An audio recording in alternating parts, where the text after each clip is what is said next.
Halo Rangers, welcome back to Inside Unan. Nah, kali ini kita udah ada di gedung yang bernuansa merah nih. Iya, betul banget. Tentunya nih. Fakultas Farmasi. Benar. Nah, sebelum itu kita kenalan dulu ya. Kenalin, aku Afifah dan rekanku Anggita. Nah, kali ini kita udah kedatangan narasumber kece nih dari Fakultas Farmasi. Mungkin kita boleh kenalan dulu ya, Kak, Bang. Boleh. Nah, mungkin dari kakak dulu. Halo teman-teman, perkenalkan nama aku Afifahullah, aku dari angkatan 2023. Halo teman-teman, kenalin nama aku Muhammad Fatil Karim, aku dari Farmasi angkatan 23 juga. Sama-sama angkatan 23 ya. Nah, kalau boleh tahu, dulu masuk farmasi itu lewat jalur SNBP, SNBT, atau mandiri nih? Oke Kak, kalau dari aku sendiri itu untuk jalur masuk ke farmasi itu aku jalur SNBT. Kalau dari aku sendiri, aku masuk farmasi jalur SNBP. Wah, keren-keren ya. SNBP sama SNBT. Nah, aku penasaran nih, alasan kakak sama abang masuk jurusan farmasi itu apa ya? Gitu. Kalau dari aku sendiri masuk jurusan farmasi karena dari waktu SMA itu aku suka pelajaran kimia. Nah, jadi farmasi ini banyak merujuk ke kimia kan. Jadi aku tertarik masuk farmasi. Oh, gitu ya. Kalau untuk aku alasan masuk farmasi mungkin karena aku juga cukup tertarik sama dunia kesehatan juga, terus kayak cukup interest juga lah sama farmasi soalnya terkait obat-obatan gitu kan, jadi kayak kepo gitu gimana obat itu bekerja dalam tubuh kita kan, kayak setiap manusia pasti pernah mengonsumsi obat kan, jadi kayak pengen tahu lebih dalam aja gimana sih obat itu bekerja gitu, jadi aku kayak mutusin untuk pengen masuk farmasi gitu. Nah, kalau boleh tahu kan, teman-teman juga mungkin penasaran nih, di farmasi itu belajar apa aja sih? Mungkin ada matkul favorit dari kakak dan abang juga, boleh dijelaskan apa aja yang dipelajari di farmasi ini? Kalau di farmasi ini nih bukan cuma mempelajari kimia aja, tapi emang ruang lingkupnya tuh besar banget gitu. Kita belajar di sini nih, kita mempelajari tentunya kimia kan, terus kita juga mempelajari biologi, kita juga mempelajari fisika, matematika juga kita pelajari di sini. Bahkan kita juga mempelajari coding, gimana sih cara pembuatan struktur kimia gitu. Juga kita mempelajari bagaimana tumbuhan tuh apa aja sih kandungan di dalamnya gitu. Kalau dari aku itu sih. Mungkin ngelanjutin dari Afifah tadi ya, mungkin ya sama seperti dibilang Afifah, farmasi itu cukup luas cakupan ilmunya, tidak hanya belajar kimia, biologi, fisika gitu, tapi juga kayak matematika, bahkan kita juga belajar gimana sih cara kita membuat sediaan obat gitu, kayak itu di farmasi namanya teknologi farmasi, gimana cara buat gel, bagaimana cara buat emulsi, bagaimana cara buat obat sirup, bagaimana cara buat sediaan-sediaan kefarmasian lainnya. Di sini kita juga mempelajari itu. Terus kita juga bakal ada kuliah lapangan gitu namanya.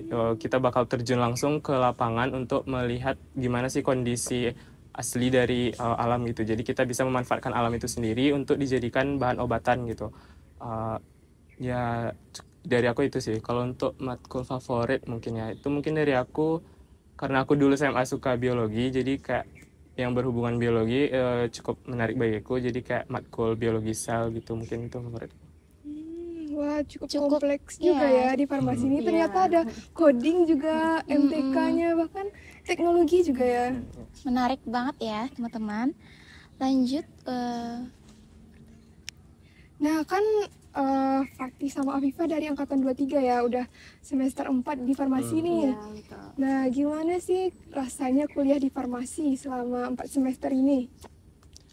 Mungkin so far belajar di farmasi cukup mengasihkan, kayak banyak insight-insight baru gitu yang aku dapatin di farmasi yang bikin aku amazed gitu kan, jadi kayak banyak karena yang tadi ya cakupan ilmu farmasi ini cukup luas, jadi kayak banyak aja gitu ilmu yang kita dapatkan di sini, dan juga untuk farmasi itu sendiri ilmunya juga aplikatif di masa depan gitu, jadi kayak profesi kerja kita juga luas gitu, tidak hanya menjadi apoteker, kita juga bisa bekerja di industri, di rumah sakit, di apotek, atau bahkan di Bepom gitu. Jadi ya cukup asyik lah belajar farmasi sejauh ini. Kalau dari aku, mungkin karena emang niat aku untuk di kuliah di farmasi ini, aku ngejalaninnya itu santai, terus juga emang asik gitu. Karena emang apa yang pelajaran yang aku suka tuh emang ada di farmasi ini gitu. Dan juga nanti di akhir tuh lapangan kerja farmasi ini juga cukup luas gitu, bukan cuman di bidang kesehatan aja, kita juga bisa di Bepom, terus di industri juga. Jadi kan banyak nih sebagian orang yang ngomong kalau lulusan farmasi itu kerja cuma di apotek doang. Nah itu tuh mitos ya guys, karena farmasi itu lapangan kerjanya tuh cukup besar Cukup banget, luas ya, Kak, cukup ya. luas.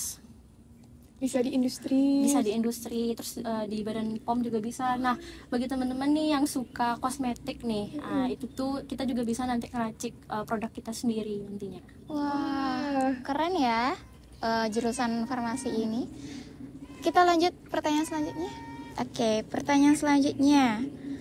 Apa sih hal yang menarik dan itu tuh cuman ada di jurusan farmasi gitu? Kalau dari aku sendiri, apa hal menarik yang cuma ada di farmasi?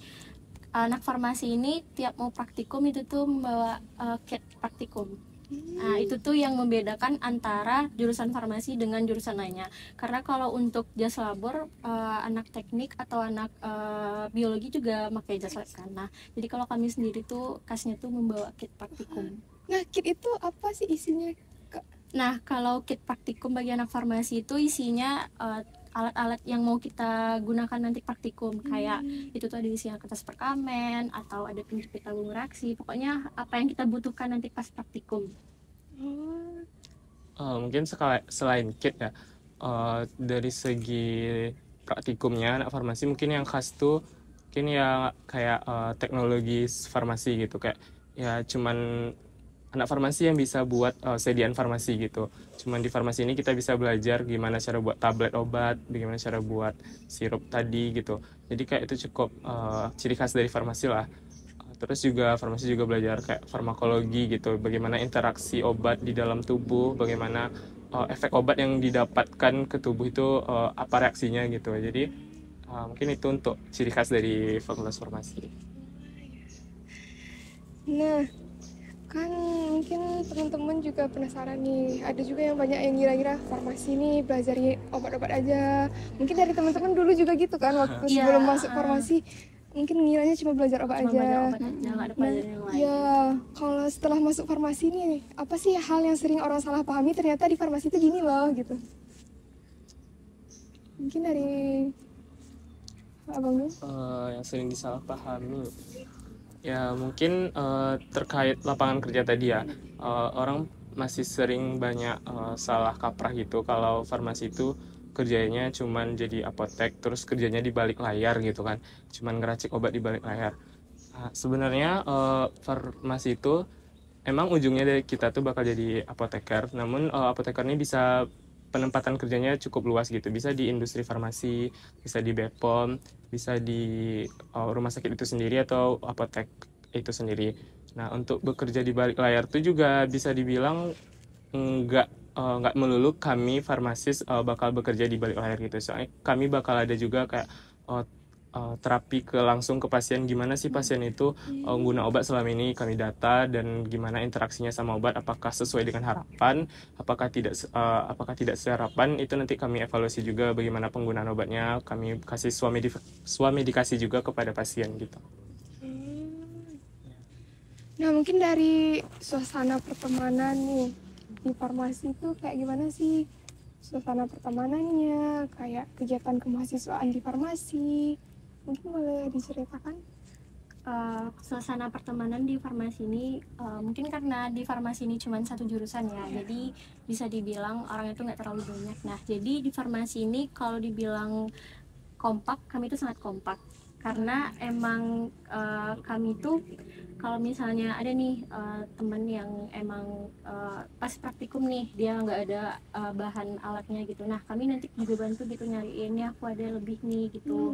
Nah, kalau untuk kegiatan yang dilakukan farmasi ini kami bukan cuman untuk akademik aja kayak praktikum atau ngelaprak, tapi kami juga ada kok organisasi yang ada di farmasi ini. Kalau dari organisasi di farmasi ini ada 3. Nah itu tuh tentunya yang pertama pasti ada BEM kan, terus kami tuh ada juga namanya Pasport, dan terakhir kami tuh ada juga namanya DPM. Mungkin kalau paspor Pasport, apa iya benar. tuh, kegiatan apa itu? Kalau Pasport tuh lebih spesifik ke bidang olahraga. Oh, gitu. sport, Ya. Mungkin kepanjangan paspor ini sebenarnya nama saya itu kayak pasport.com gitu. Jadi farmasi sport community gitu artinya. Oh iya. Satu lagi apa tadi? DPM. DPM. Oh iya, DPM, BEM sama. Pasport. Nah, mungkin teman-teman banyak nih yang minat ingin masuk ke farmasi. Mungkin boleh nih di spill apa sih yang harus mereka persiapkan sebelum masuk ke farmasi? Kayak mungkin persiapan kita ya sebelum menjadi mahasiswa farmasi gitu ya.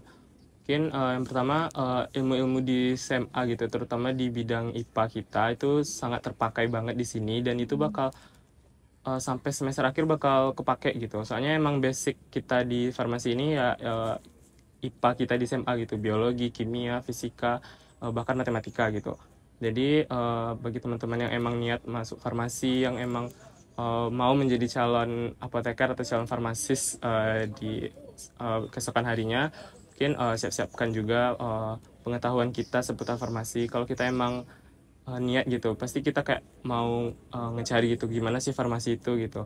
Terus juga mungkin ya siap-siapkan juga gimana cara kita memanajemen waktu, soalnya ya kata orang ya farmasi itu merupakan salah satu mahasiswa yang paling sibuk ya gitu. Mungkin itu dari aku. Kalau dari aku sendiri nggak beda jauh ya dari Fatih. Yang penting kita tuh bisa nge-manajemen waktu, karena kalau dari segi perkuliahan farmasi ini cukup padat ya sehari tuh. Kita dari pagi hingga siang tuh kita pelajari tentang teori. Nah, jadi nanti dari siang sampai sore itu kita belajar tentang praktiknya atau praktikum. Nah, nanti dari sore sampai malam mungkin kita ngerjain tugas ataupun laprak yang bakal dikasih esok harinya. Jadi bisa dibilang sehari itu cukup padat. Jadi pandai-pandai kita untuk manajemen waktu. Karena kalau kita nggak pandai manajemen waktu, pasti nanti bakal ada yang keteteran kan. Nah, seperti yang kakak dan abang bilang tadi kan di jurusan farmasi ini tuh sibuk banget ya. Nah, gimana cara kakak dan abang membagi waktu dari kesibukan tersebut? Oke, kalau bagi aku sendiri ya, cara bagi waktu mungkin yang udah orang-orang tahu juga ya, farmasi ini sibuk tuh karena ya terkenal sibuknya karena laporan praktikumnya gitu, yang orang-orang bilang kayak farmasi ini lapraknya 24/7 gitu, tiap hari buat laprak gitu. Nah, belum tugas dari dosen gitu kan. Jadi mungkin poin utama kita yang harus kita bisa manage itu ya laprak itu sendiri gitu. Bagaimana cara kita bisa mengerjakan laprak tuh tapi kerjaan lain kita juga siap gitu. Mungkin kalau dari aku manajemen waktunya itu untuk laprak tuh aku sistemnya gitu, laporan ini kayak aku bawa kemana-mana gitu. Bahkan nongkrong sama teman aku bawa laporan aku di tas, jadi kadang masih ada waktu luang gitu sama teman sambil cerita sambil juga tangan ini buat laprak gitu. Terus mungkin ya, mungkin di fakultas juga mungkin lagi kosong di sela-sela praktik antara kelas sama praktikum, itu biasanya juga nyambil buat laporan gitu. Jadi di rumah nanti bisa kita fokus untuk istirahat atau bahkan buat tugas dari dosen atau mengerjakan tugas organisasi lain gitu. Jadi mungkin itu dari aku. Nah, mungkin kita selanjutnya masuk ke sesi game singkat nih. Gamenya itu tentang mitos atau fakta. Nanti teman-teman jawab mitos atau fakta dan alasannya ya. Nah, yang pertama nih, mitos atau fakta mahasiswa farmasi itu harus hafal ribuan nama obat.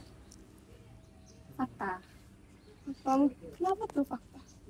Kalau dari aku, kenapa fakta? Karena kita nih dari semester 1 sampai semester akhir nantinya pasti kita juga tahu kan obat-obatan, terus apa aja kandungan obat-obatan. Jadi kayak perlahan-lahan dari perjalanan semester 1 hingga semester akhir tuh nanti kita sendiri juga hafal tuh sendirinya. Kalau untuk masalah ngafal spesifik obat tuh nanti juga ada tuh pas kita ngambil profesi nantinya, profesi apoteker. Kan setelah S1 farmasi ini kita juga ada ngambil profesi apoteker nantinya. Nah, jadi nanti dari sana emang kita tuh harus hafal sih obat-obatan apa aja gitu. Karena juga ada tuh buku spesifiknya kalau mau ngafal itu tuh farmakope. Jadi dia akan hafal juga Iya, seiring seiring jalan waktunya waktu. juga bakal hafal sih. Nah, selanjutnya nih, mitos atau fakta lulusan farmasi itu kerjanya hanya jadi apoteker. Mitos. Kenapa tuh? Mungkin ya mitos ya, karena kerja dari seorang farmasi itu bukan hanya di apoteker, terutama di apotek ya. Soalnya seperti yang udah kami jelasin juga tadi, kayak lingkup kerja dari farmasi itu cukup luas. Kayak nggak melulu di apotek, kita juga bakal di rumah sakit, di klinik, di industri farmasi, industri kosmetik juga, di pemerintahan juga kayak BPOM, kita juga ada bisa bekerja di sana gitu. Jadi nggak melulu farmasi ini apotek, kerjanya di apotek gitu. Mitos ya teman-teman, ternyata farmasi nggak Itu, harus jadi apoteker. Cakupannya luas banget ya ternyata. Nah, selanjutnya nih, mitos atau fakta semua lulusan farmasi itu otomatis jadi apoteker. Fakta sih. Ya, fakta.